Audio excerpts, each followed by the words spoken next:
Those of us who are a bit older can remember how, over the past 30 or 40 or more years, there have been many Christian preachers and Bible scholars who have talked about how a new world order will arise in the last days. A key component of that new world order is the man we refer to as the Antichrist. He will be unlike anyone that has arisen before, and he will literally change the entire world before the return of Jesus. Something strange has happened, though. The man who is changing the world before our very eyes has shown up, but yet those very same preachers and Bible scholars who talked about him over the past 50 years have remained silent. It is as if Bible prophecy no longer matters, but of course it really does. So let's talk about that man who is changing the entire world. Today on Politico, there's an article called How Trump Changes the World, and it includes a podcast called Trump's New World Order. I'll put a link to this article down below, pinned to the top of the comments, but I have a few quotes from this article that really bring home the point that Donald Trump is changing the entire world right now. And when we read these quotes in light of Bible prophecy, it reinforces the idea that he is the man of sin that we were warned about in the Bible. Here are a few quotes from the article itself.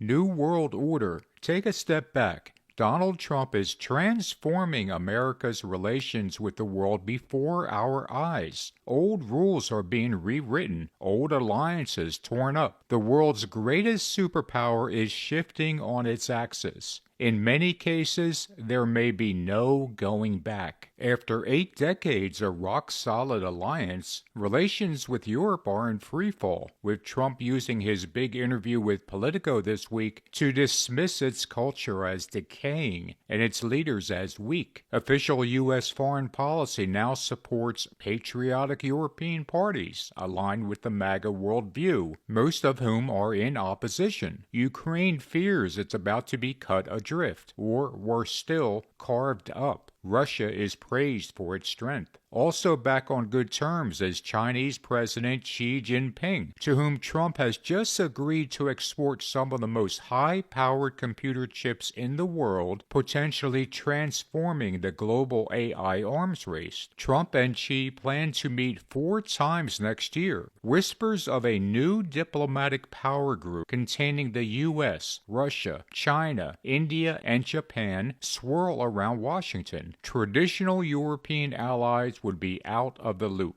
And here in the Western Hemisphere, a newly aggressive America is on the march. Foreign ships are being bombed in the Caribbean on the flimsiest legal pretext. A military buildup on a scale not seen since the Cuban Missile Crisis is underway. This week, Trump told one Latin American leader, Nicolas Maduro, the Venezuelan strongman, that his days are numbered. Last night, he warned a second, Gustavo Petro of Colombia, that he'll be next.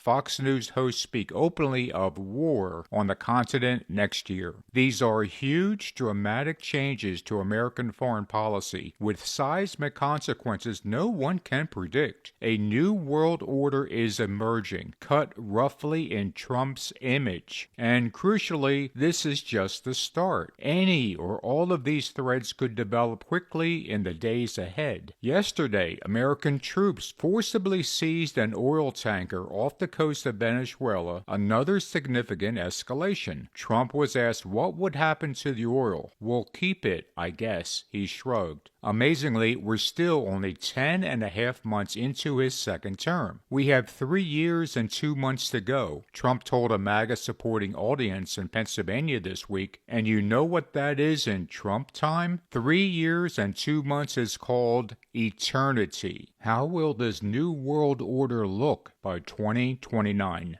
A few moments ago, I mentioned how many Bible scholars and preachers are strangely silent when it comes to Donald Trump's characteristics lining up with the biblical Antichrist. And one of the main reasons for that, of course, is that they support Donald Trump. They think that his policies are giving them everything they could have ever imagined, therefore, he cannot be the Antichrist. But a bigger reason is probably that many of these people are looking for a different Antichrist than what is described in the Bible. They are looking for an Antichrist that is beloved around the world and brings all nations together in a new world order. But rather than being beloved, the Bible describes the Antichrist as being a vile person, meaning that he is a sordid and repulsive individual. That is not someone who will be widely loved. It also describes the Antichrist as going out conquering to get what he wants. He is very much the beast in that regard. He takes what he wants, one way or the other. So right in front of us at this very moment, we have a vile person who is going out conquering to get what he wants. He has that mouth of a lion. He magnifies himself in his heart. He throws truth to the ground. He has the Middle East covenant. And these things go on and on. The truth is that Donald Trump is such a perfect match for the biblical man of sin that it almost takes a willful blindness for someone to not see that. And the only thing that I can say to that willful blindness is you have to open your eyes and ears to what's happening, because time is getting very short. One last story I want to mention very quickly, which I also happened to see on Politico, had the headline of White House raises concern about Trump's image in lawsuit over sign language interpreters. And what happened is that when Trump started his second term, the White House removed all these sign language interpreters for some crazy reason, which many people don't even know because so many other crazy things have happened over the past 10 months. But the National Association for the Deaf had sued the administration in order to restore those interpreters, just so they could act like decent human beings for once. And those last few words are mine, not from the National Association for the Deaf. But one of the arguments of the Justice Department for not having these interpreters is providing American Sign Language interpretation in press conferences would severely intrude on the president's prerogative to control the image he presents to the public. So it really struck me as quite interesting that in a case where having sign language interpreters so that those with hearing difficulties can understand what's going on should be something we can all agree on, this administration not only tries to find a reason not to, it actually references the image of Donald Trump. Or, to put it another way, the image of the beast. Thanks for watching, and I will talk to you guys soon.